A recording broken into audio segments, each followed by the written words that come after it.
Perhaps nothing illustrates the moral bankruptcy of quote-unquote wokeness, identitarianism, than the disparate responses, since I know they love that word disparate so much, disparate responses to natural disasters depending on who the victims are. Fascinating side by side yesterday.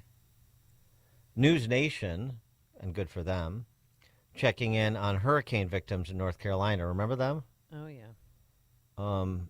Recovery takes a lot longer than most of the television cameras are willing to spend documenting what's happening. Living in tents and small RVs with no power as winter approaches and temperatures now dip into the 30s. There's times we don't get fresh meat because there's no way to keep it cold. Because you got to choose between heating the house with a generator, especially the ones who have kids, and keeping the food cold. Wintertime's coming. These folks cannot be forgot about. Just because you don't see this on TV, it don't just go away. This is not going to go away for a long time. We got to get those folks out of those tents and in those FEMA campers. How's it going to happen? Yeah, you really should see the images, too, of people living in tents. It's not good. And North Carolina is not Chicago, but it's not warm either, as the report so documented. Especially up in the mountains, too. So that's North Carolina, still recovering, a long way to go from Milton. So where was the big guy? Oh, my God. In Africa, giving money away? Angola, with a big announcement. You know, that's the right thing for the wealthiest nation in the world to do. And today, I'm announcing over $1 billion in new humanitarian support for Africans displaced from homes by historic droughts and food insecurity. We know African leaders and citizens are seeking more than just aid. You seek investment. So the United States is expanding our relationship all across Africa, from assistance to aid, to investment to trade, moving from patrons to partners to help bridge the infrastructure gap. That's the same old bull jive you've been hearing from internationalists, maybe you call them globalists, for 50 years. By the way, that government-to-government aid and these kleptocracies that are replete throughout Africa never gets to the people. No. And that's not putting America first, by the way. Read George Ayete, the economist, the great economist, on his book Africa Betrayed, about the aid that politicians like Joe Biden talk about. And I'm all for helping people where we can around the world. I mean, for goodness sakes, right now we're doing a Food for the Poor campaign this holiday season to help people in Central and South America. Great. But at the expense of discardable rural honkies in North Carolina? No, I don't think so. But that's exactly the attitude. There is no time for the hoi polloi and, as you said, the mountains of North Carolina. But the cameras are at the ready for the latest distribution of other people's money to make everybody feel good about themselves, like they're changing the paradigm on the dark continent. And they're not. They're just like the Bidens do here. They're enriching kleptocrats. Right. The Bidens enrich kleptocrats, meaning themselves here, and then they go to Africa and enrich some other kleptocrats. For more on all of this, pleased to be joined by Mike Gonzalez, Senior Fellow at the Heritage Foundation, co-author of Next Gen Marxism. He has written about wokeness, and he's got some ideas about the Trump administration about how to rid Washington of said. Mike, thanks for joining us again. Appreciate it. Thank you very much. I must tell you a couple of things from what you just said, Dan and Amy.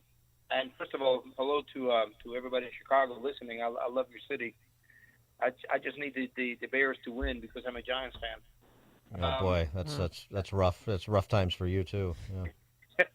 but you know, first of all, a data point. The president of Angola is not a very good man. It's I met with the opposition leader in Rome a few months ago, and you know, this is not a good government that Biden bestowed his kindness on. Number two is that what you started the show with, this idea that we should have different reactions to the victims of tragedies depending on their race. That is something that Kamala Harris already expressed. Mm-hmm. There was a hurricane in Florida about 2 years ago. She said that I think she did say communities of color, a phrase that I find very almost borderline offensive. She said they should get priority in getting help, which occasioned a lot of criticism at the time, including from the governor of Florida. But and which, sorry to interrupt, and which was apparently adopted by FEMA during these latest hurricanes last month, as we know from that worker who told people to skip over houses with Trump signs. Yeah, and that was just the tip of the iceberg. As you know, as badly as she acted, I think she was scapegoated because I think it was more systemic than that. Yes. But the thing is that this is again just a symptom of a larger disease, and the disease is that the Biden and Harris administration really jammed a racial and sexual agenda into every policy nook and cranny during the last 4 years. And it began at the very beginning. The very first thing Biden did after getting to the White House on Inauguration Day was to sign an executive order which laid out his all-of-government approach to including race into everything.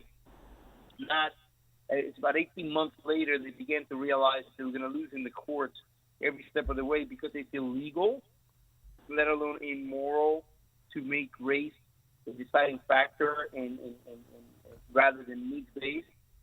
So they started changing the terminology, and they used words like marginalized, underserved, things like that, to hide the fact that actually what they were doing was racial preferences.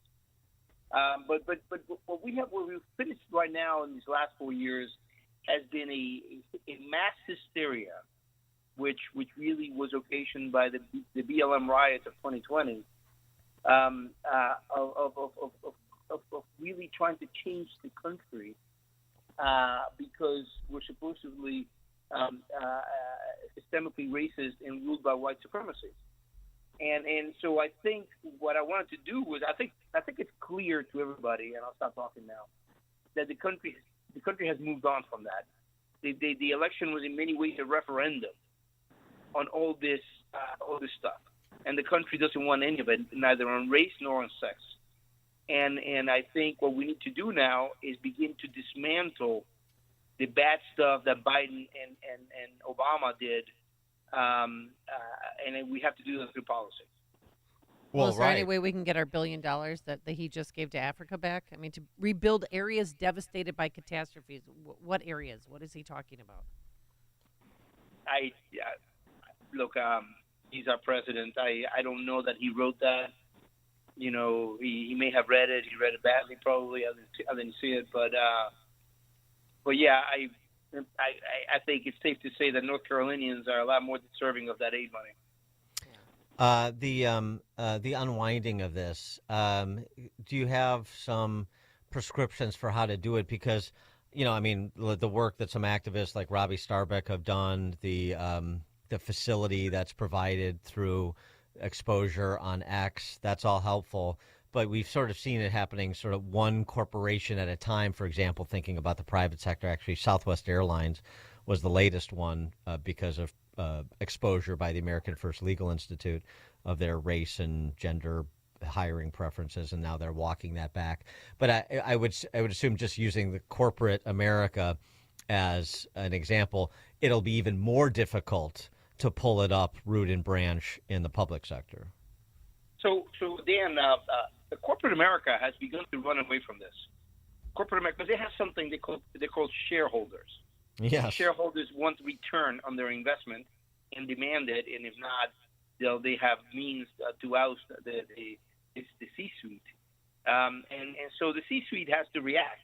It can go all woke and everything, but then when there's no results and these things become divisive, or they blow up, as in the case of Bud Light, then they have to abandon it. And that's why we're seeing that.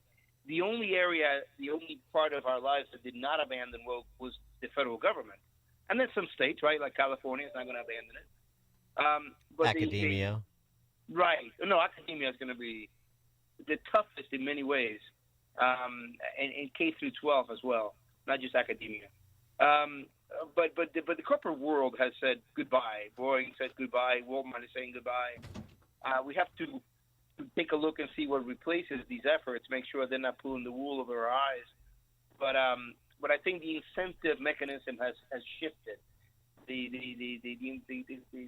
climate of opinion has clearly shifted.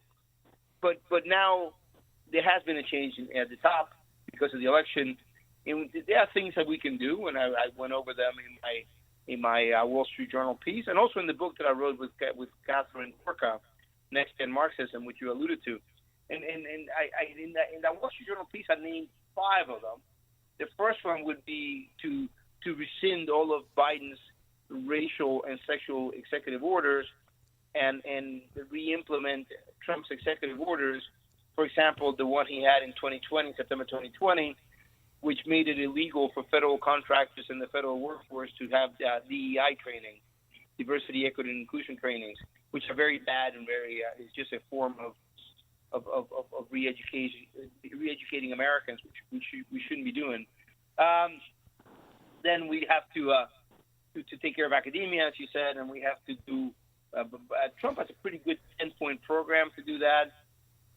Number 3 in the things that I named was we take control of museums. I'd like to see real conservatives being appointed to the Board of Regents of the Smithsonian Institution. I personally, and maybe this is breaking news because it was not in the Wall Street Journal piece, I'd like to see the secretary of the Smithsonian fired, Lonnie Bunch. I think he's a diehard fan of DEI. I don't think we can get him to do anything else. I think we need to eliminate the Census Bureau's racial and ethnic categories. These are made up. Hispanic is made up. Asian Americans is made up. Asian Americans is an overbroad umbrella that brings in people from Americans with origins in China, Korea, Japan, Indonesia, Pakistan, etc. And lastly, and I think as radio hosts you would like this, we need to eliminate the Corporation for Public Broadcasting. NPR and PBS really do not need. We do not need to be coerced into paying our taxes to pay for NPR. NPR is just way too woke, not bipartisan anymore. It's not objective, and I think that is an easy lift. Here's sort of a general question and maybe specific to NPR, but should we defund the arts and government television and things like that? Should we defund it? The grants that are provided to artistic institutions, to universities, or should we keep it and tie different strings to it? Which is more effective, do you think, in rooting out this identitarian madness? Well, there's two separate things here. One, you said the arts, and the other one is broadcasting. I think so I'm in Project 2025. The chapter that I authored was on defunding the CPB, the Corporation for Public Broadcasting. Right. I believe now that was a mistake, that was not by any means far enough. I think it needs to be dissolved by an act of Congress. I don't think defunding is enough, because then if you leave it around, then it comes back like Frankenstein does at the end of the movie. Well, and also on that, Howard Husak, who was on the board there, he's at AEI now. He made the point that you have all these huge leftist philanthropic foundations that will come in and backfill that funding and keep it going. So, just in terms of your point about dissolution. Yeah, no, I saw Husak's piece. I've already addressed this in the past. That's okay. George Soros has his money. He can do with his money whatever he wants. The Tight Foundation has his money. Right. The Rockefeller Brothers Foundation have their money. I don't have an equal beef with MSNBC and their 50,000 watchers every night. MSNBC is a private corporation. I'm actually, I believe that a leftist is as free as a conservative to give their money to the causes that they like. Right. Dan and Amy, I'm fully aware that by calling on this, I'm going to throw NPR completely into the hands of George Soros, and I don't care. I just think the American taxpayer should be liberated, and I think we need to remove the tagline "public" from NPR. Well, then, but okay, that's fine, and I understand that, and I'm sympathetic to it. But the larger point too about the government funding of academic institutions, of K-12, the Department of Education, the arts, as I mentioned. What is it categorical? Is that do you believe the best approach to just pull the money and let them sink or swim on their own, and if they can swim in whatever direction they want? Or is it to, as I said, exercise some control by providing the strings on the money to say, okay, well, in order to continue to receive these grant funds, you're going to have to walk away from your discriminatory policies? No, I don't think that. What I believe and what Heritage has said from the beginning and what conservatives have said from the beginning is that the Department of Education should be eliminated. It was started not by Hamilton or Madison. It was started by Jimmy Carter very recently. I was already an adult, shows you how old I am. Eliminate the Department of Education, give the money to the states. The natural sovereign of education is the families, the school districts. There's about 10,000 of them, and maybe at most the 50 states.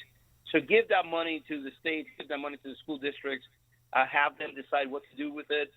But you have to do in K through 12 very, very briefly. You have to do more root and branch reform. Teachers are good people. Teachers are not the enemy, but they have been taught really bad stuff. The most popular textbook in schools of education is Paulo Freire's Pedagogy of the Oppressed, which is a critical race theory textbook. It's not about education at all. It's not about a pedagogy. It's about revolution. It's about how to use the classroom to revolutionize the United States. So you have to change the accreditation system. I members of my family are teachers. I meet with a lot of teachers. They're good men and women who want to do right by the kids, and they have been taught this bad stuff in schools of ed, and they have swallowed it. They believe it. They believe that we have systemic racism. They believe that we need systemic overhaul, and they do that. They believe in that because they want to help the children. We have to stop. We have to change the accreditation system. As for the arts, I think it's touch and go, right? I mean, I think private is better when it comes from the private sector. The private sector gave us Mozart, gave us Handel, gave us, and I know, don't send me letters. I know the principalities and the kingdoms were involved in some of the helping Mozart and Brahms and Bach as well. But a lot of it was really private effort, and I think returning to that private model will get us out of a lot of bad art that is being financed by you and me at the moment. All right, no more funding for Andres Serrano. I'm all for that. Mike Gonzalez. Oh my God, you read my mind. Oh, boy. How do you have that ability? I'm gifted. Yeah, I'm gifted. Touched by God. Mike Gonzalez, Senior Fellow at the Heritage Foundation, co-author of Next Gen Marxism. Mike, thanks as always. Appreciate it. Thank you very much, guys. Thank you. And he joined us on our turnkey.pro answer line.